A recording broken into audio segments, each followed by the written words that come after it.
home has long been a way to create generational wealth in the U.S., but a tough housing market is taking its toll on many Americans. Experts say the home ownership rate dropped to 65% over the past year, and it's expected to remain paralyzed through 2025. Spotlight on America national investigative correspondent Angie Moreski takes a closer look at what's driving these trends and what's being done to help.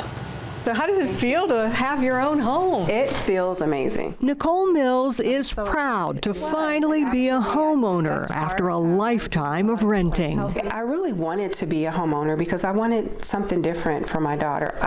I grew up, even as I was a kid, my mother always rented. But financially, she never thought it was possible for her, even with a good job as a surgical liaison for patients. When you hear about the American dream, achieving the American dream, I wanted to know what that felt like. What were the biggest obstacles? Price, for sure.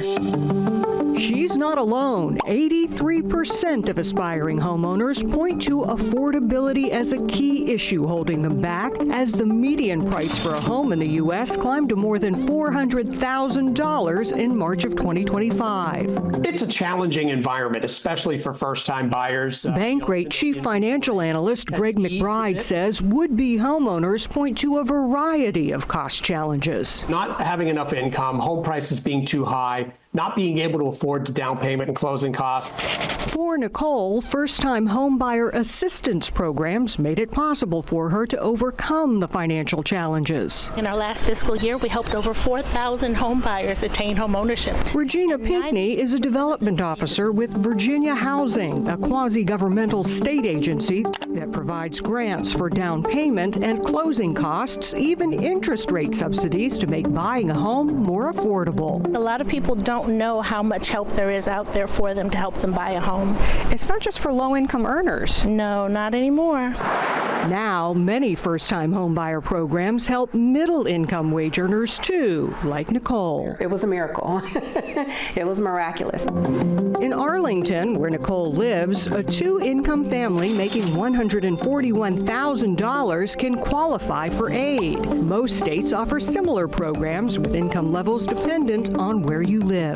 And a lot of people might not realize first-time home buyer doesn't necessarily mean it's the first time you're buying a home. For these programs, you're considered a first-time home buyer if you haven't owned a home in the past 3 years that you've lived in as your primary residence. For Nicole, it made all the difference. She got $32,000 in grants, subtracted from the $335,000 price for her condo, and she received a subsidized interest rate through Virginia's Spark program, which reduces your loan rate by 1%. It wouldn't have happened any other way if it weren't for those programs. I love this. It always cheers me up. She has a lot to be happy about these days, not only enjoying her peaceful view, but also proud she set a good example for her daughter. I'm fortunate.